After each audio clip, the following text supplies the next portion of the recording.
Listen, Tetsuya's really ranking up there for me, yo, even though he literally is like a zombie. I'm okay with it. Oh, Tetsuya. Tetsuya, cool.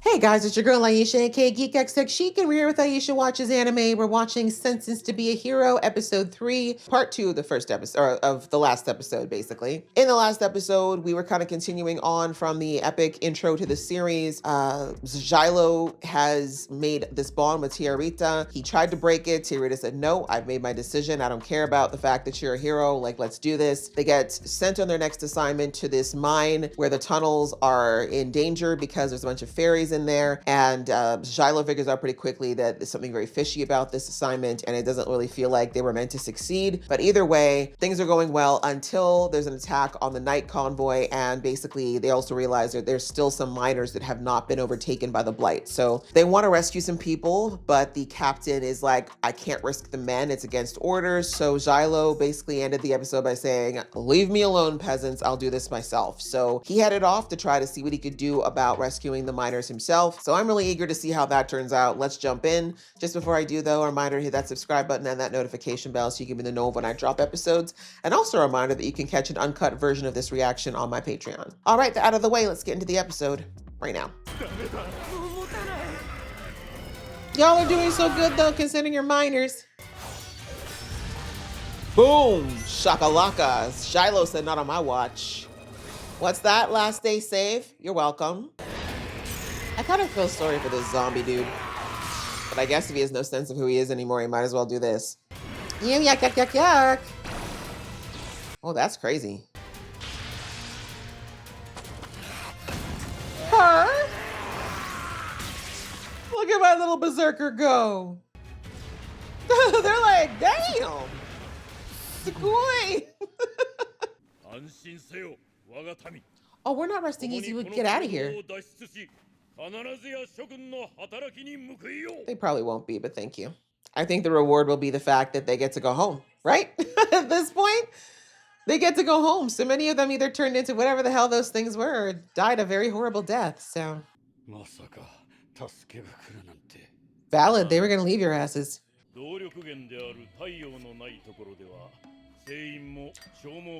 Okay, so like Superman, you need the sun?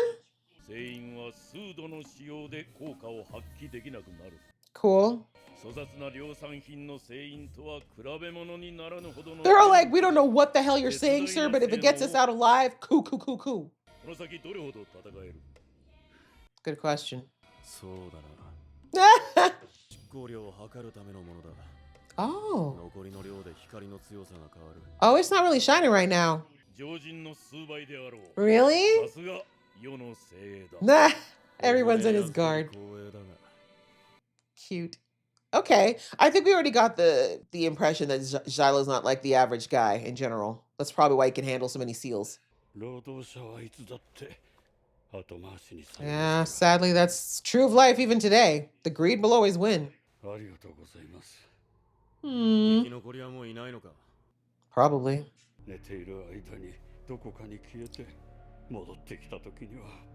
Okay, so these things are luring them out.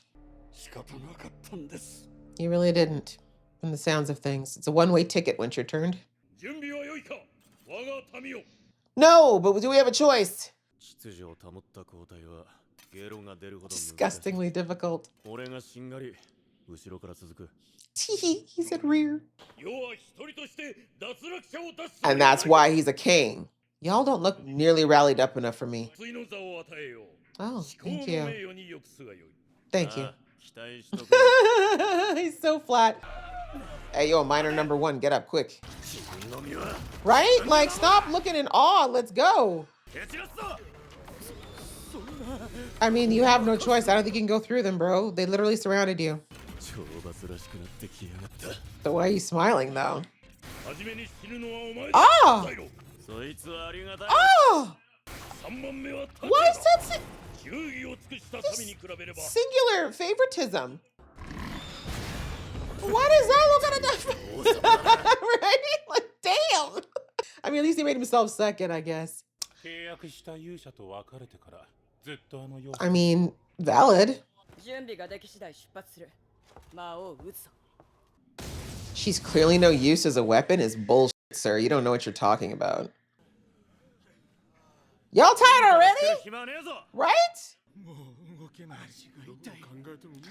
All right, die then. I don't know what to tell you. Right? Like, this is dangerous already.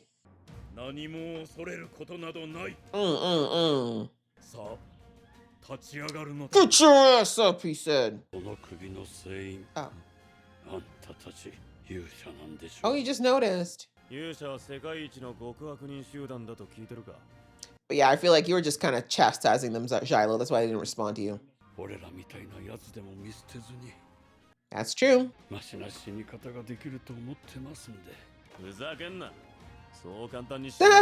the one thing I don't stand is people dying for no reason. There you go. You're picking up the notes from the king. I like it. Purr. Okay, break time's over. Let's go. Oh, no. All right, that's better. I love the spirit. Okay, I guess y'all didn't trust the tools. That's what it was. Okay, yeah, maybe work together if you're not that strong. There you go. Yeah, focus, guys. I know it's not easy to babysit and fight, but you have to try. Jesus. Okay, well, we got to work on the reflexes. Oh, not him. He's like the one guy that's been kind of like with the whole program. Whose arrows are those? Or those swords?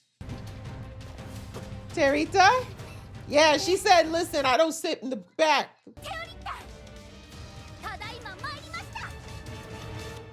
Yell at her later, Shiloh, but you needed the help.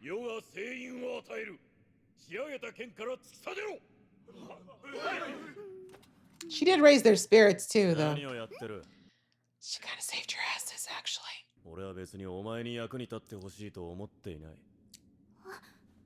She's so cold, bro. That's kind of what she was built for, though, bro. I hate to say it. Look at you, Shiloh. You're trying to hurt her feelings. She's like, stop it. You're so sweet. Maybe. Oh, she said, I don't care. I chose you. Right? Like, and I say, she's literally built for this. Like, you can't take her purpose from her any more than she can stop you from not wanting to use her. Yep, she's got the right to die the way she chooses to. Exactly. She said, deal with it. Yep. Didn't I just say that? She's just as stubborn as you are, Shiloh.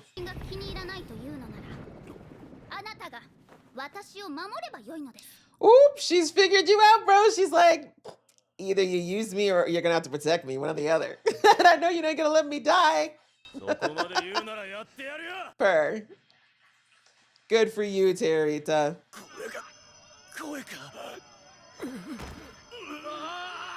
That's not a voice. That is literally incapacitating. Oh, because he's not there anymore. That's why it's not affecting him. Oh, it's tonight. Yeah, tinnitus I've heard is horrible. I've never had it, but Shiloh, stop. Purr, like there's a time and a place. It's the Demon King that does it. Well, you guys didn't plan on fighting him today, but looks like it's time to rack up another Demon Lord kill. Oh, but it's such a pretty Demon Lord. It's a trio life and stuff. Yuck. Huh? Oh, yeah. It's crazy how when your inner ear is messed up, like you can't stand, you want to get sick. Oh, ew. Shiloh, knock him out. I'm serious. So is it tapping into their worst fears? Look at little berserker going crazy over there. I mean, he's not affected. Yeah, I think it's because his head's not all there. He forgot who, that's probably why, because he forgot who he was. There's nothing she can affect him with the sound. Although he literally isn't feeling the tinnitus, which is not even, that's not even like part of your memories. Oh my goodness. My poor berserker's been going crazy. Yeah, he don't care about any of that stuff you saying, girl.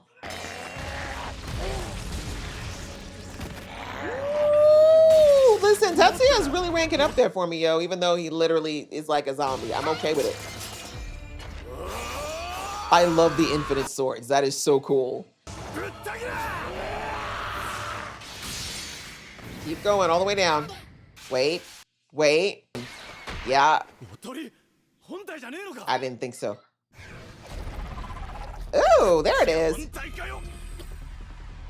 Oh, really? Now? Too late. I'm okay, though. Some of those guys are jerks. Silos, I'm gonna have to do this old school, manually. Good thing I work out. Your Majesty! That's what drives my guy. That is what drives my guy, so. Good job, good job. No speeches, just do it! Right? Jesus. Oh, he can't touch it. Oh, Tetsuya. Tetsuya, cool. Are we okay?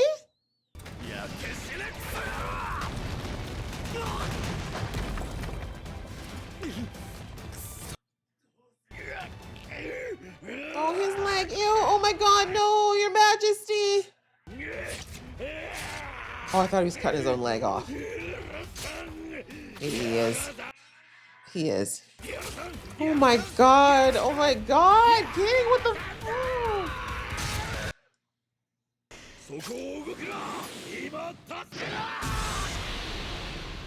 My man is a G. He's about that life. He's about that life, y'all. Someone cauterize his leg immediately, please. He really is. He's no joke. I get why the Empire was scared of him.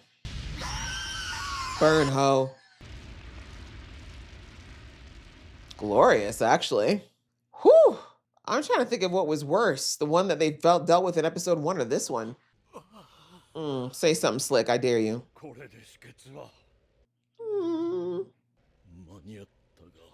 You did that shit, Your Majesty. You did the damn thing. Okay, he just deflates like a... just deflated like a tire. My God. It is. Y'all need to talk about working together. Sorry, Shiloh, you need her. This guy has the audacity to drink right now? All right, I keep forgetting he gets res people and stuff here. He deserves a good one.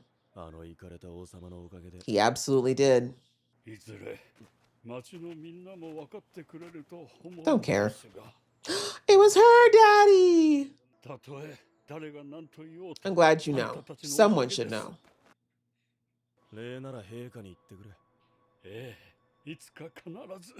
It was a group effort. Look at that, Shiloh. You kept the promise you didn't even make. Cute. Take the flowers. Well, she's more willing to take it, so sure. Exactly. You're literally 2 years older than her. Calm down. I love that he got down to her level to take the flowers. Yeah, take the flowers. That's as much as you're gonna get.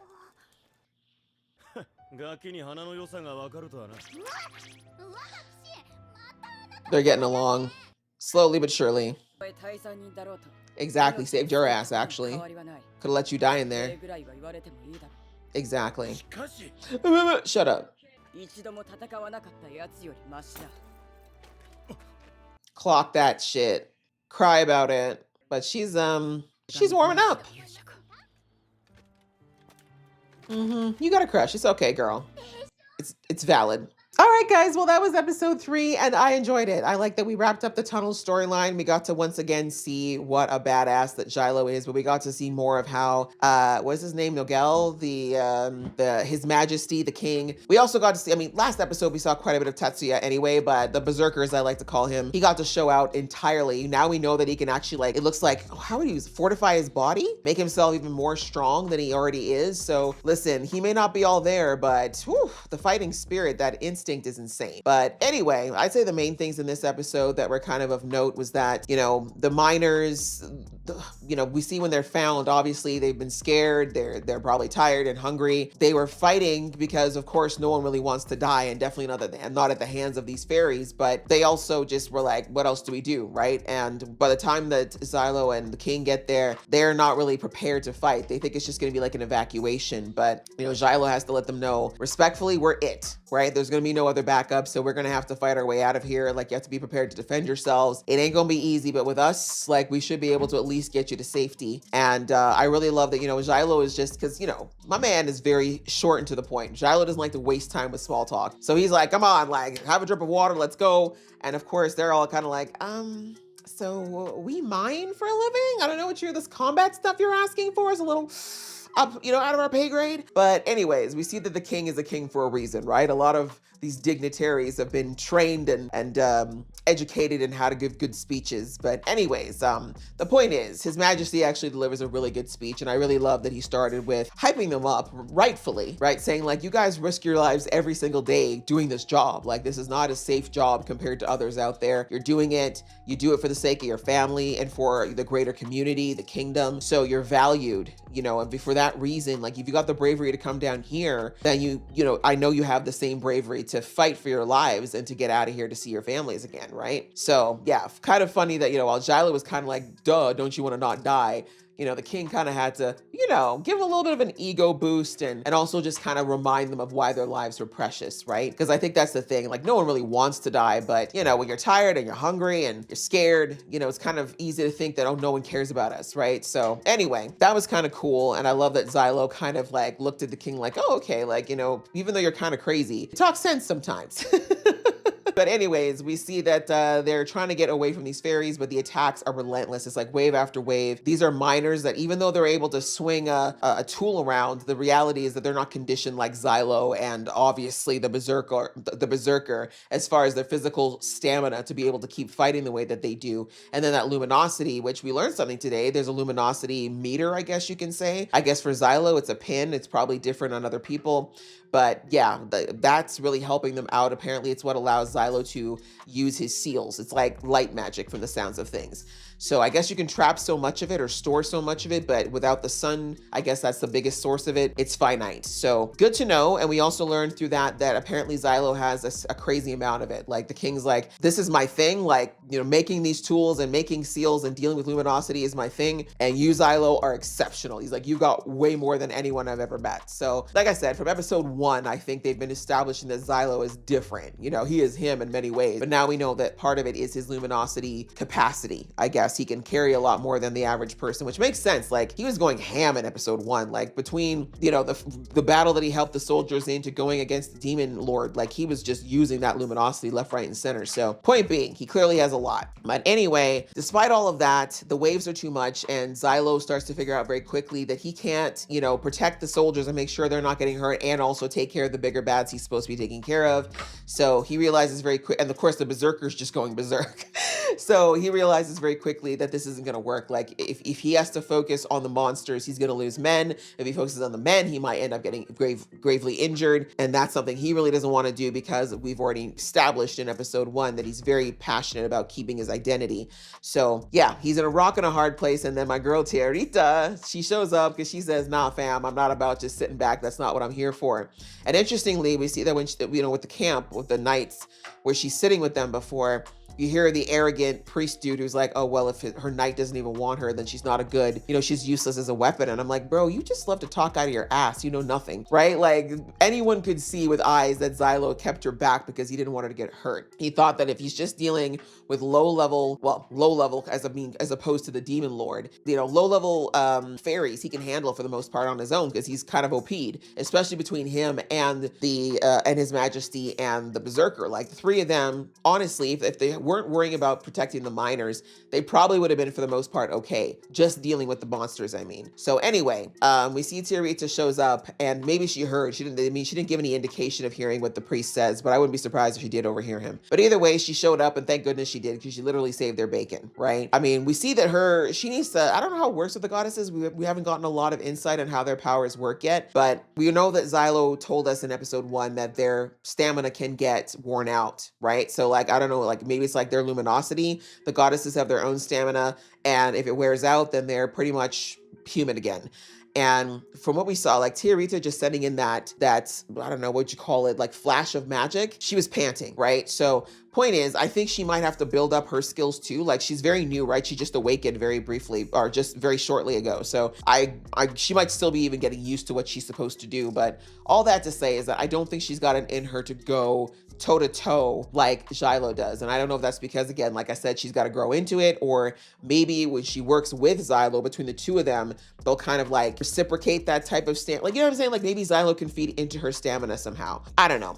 But I'm thinking it's something like that. But at the moment, she's got a lot of power, but it's like not enough to like be off on her own, if that makes sense. So either way, she shows up, saves their asses. Of course, Xylo's upset, but I really love that in that whole, interaction between her and Xylo, she basically was like, look, I've kind of figured out that you are stubborn. I figured out that, I thought that it would be kind of like an easy street with, I ask you for praise, you'll give it to me. That's not going to work. But I also know that your actions, despite the fact that you have very sharp words, your actions prove that you care about me and you care about protecting people. Again, this is why she chooses Xylo over and over again, because that aligns with what she wants to do. So I love that she does two things. One, she reminds Xylo that my purpose is literally to help people. Like if I die protecting people, that's literally my purpose. So that's the case. And also, well, two, I said two things, it's three. Two, she's like, even if it wasn't the purpose that was already built into me, I want to do that. I want to live with all these powers and put them to use to help people. So I'm going to do just that. And then finally, she's like, bro, in the end, the same way I can't force you to like me, you can't force me to not do what I want to do. So either you're going to get on board and work with me, or you're going to make sure I don't die. Either way, she's like, get on board or get out of my way, basically. So I love it, because that's very much the way Xylo is. He's very like, my way or the highway. So she's like, fine, me too then. We both gonna be stubborn. Now what? Right? So obviously she wins because Xylo does care, right? That's really why he's doing all this. This is why he's protecting himself, really, because he doesn't want to care so much about her like he did with his first goddess and get so hurt, right? But also because he knows that this whole system that created the goddesses don't give a damn about them, right? Like that's what he learned through losing, what's her name, Sinerva, is that the system give a damn about them. So he's really trying to protect her inadvertently as well, because he knows that if she pushes herself too hard or does too much, they're just going to replace her, right? So anyway, I thought it was a cute exchange though. And I think that Xylo did, kind of for the first time, really start to see her as a person and respect that, and not just see her as a bundle of powers that's annoying him. So it's good. It's a first step towards them starting to build some level of a relationship and connection, because I do think that that's probably very key to them being successful later on as a duo. I think they need to have some level of synergy. I mean, I don't know. Again, they haven't told us a lot about how that bond works, but that just seems to make logical sense to me. So anyway, that was kind of cute. And was that pretty much it? Oh, and then of course the battle, really, really great moment with His Majesty. That tinnitus thing that the thing was creating for everybody. It looks like for some people, if they heard a voice, it was because it was probably maybe reaching out to their deepest regrets or their biggest fears. I'm not sure exactly, but we see that with the king, he became what seems like hyper fixated on the very thing that drove him to becoming a hero in the first place, right? The betrayal he felt, the need to protect his people, that was a deep drive within him. And he fought for a long time against the voices and eventually he just kind of lost it and went crazy with the seals. But it turned out to be at least directed at the right thing, right? He did direct it back at the Demon Lord. And we see that the Berserker, like I said, he went nuts. We saw some new levels from him, but I was really impressed with His Majesty, right? That passion for protection of what he considers to be important, i.e. his people, his soldiers, was a driving force for him even when he wasn't in his right mind. So that's why he got so kamikaze at the end. He hacked off his own leg to get at this Demon Lord. So that's crazy. I was like, damn. I was with Xylo. Was like, you were one hell of a king, sir. Like he did the fact that he didn't even try to hurt himself or anyone else. Like it was all about protecting. That was cool. So anyway, yeah, he ended up buying some time, very needed time, because we see that Xylo ran out of luminosity at the last critical moment. But thanks to the king literally sacrificing his leg to take out that thing's eye, my guy was able to finally burn that thing to death. So great teamwork, honestly. I mean, I don't know about dream work yet. They definitely need to work on maybe synchronizing these skills a little bit better, but you know, they pulled it out in the end. And of course, last minute the Holy Knights showed up, and thankfully they did. I know it's because of the lady general there. She's the one who probably noticed Tiarita was missing, but I mean, she wanted to follow Xylo anyway, so I think she was low-key happy that Tiarita actually, you know what, now that I think about it, when Tiarita said that she slipped away from them, I'm now thinking that the general probably let her go because she wanted an excuse to go after Xylo anyway. I bet you. Anyway, long story short, that happened. Everyone got saved, thankfully. You know, there was some injuries, but no casualties, thankfully. So yeah, and then we see at the end a really nice, touching moment where that girl we saw back in the last episode who looked imploringly at Xylo to get her dad back. Turns out her dad was the chief or the foreman or whatever. And yeah, she ended up saying thank you to Xylo, and Xylo's just like, what he was used to is we saw half the villagers start to like clutch their purses and grab their children when they realized they were heroes. It's like, you do know they just saved all your men, right? But anyway, despite, like, that's what he expected, right? Xylo was very used to the derision and the hypocrisy, but to have the little girl come up and say thank you with the 3 little flowers that she had to offer him, you could tell that really hit him, because that's what Xylo's all about, right? He's hard on the exterior, but he's proven that he's very soft on the inside, and he loves to protect people. Like, this is why he does it, is like this little girl getting to reunite her family. That's the payment that he wants more than anything. So her little gesture clearly very much touched him, but he didn't even know what to do with it. He was like, feelings. Thank God Tiarita showed up to kind of break the ice. But I do like that when he accepted her flowers, he got on her level and like looked her in the eye and took it and was like, well, thank you. And then he's like, it's not really like my style. But again, it's just because, you know, he's just shy like that. But then he gave it to Tiarita because he knows that she thrives on praise. So again, just showing that he's starting to open up, like, as much as he doesn't want to, he already is starting to open up a bit to Tiarita, and that's for the best, like I said before, because she's not cutting that bond off anytime soon if she can help it, and, you know, she kind of gets him. I think she's starting to pick up the way that Xylo works, and that's going to work best for Xylo. So, yeah, good episode, though. Like I said, I enjoyed it. The scenes, again, the battle sequences in this show are A+. Like, the first 3 episodes have been out of the park for me, so I enjoyed it a lot. Hope you guys enjoyed watching along with me. If you did, please show some love, and I'll see you in the next one.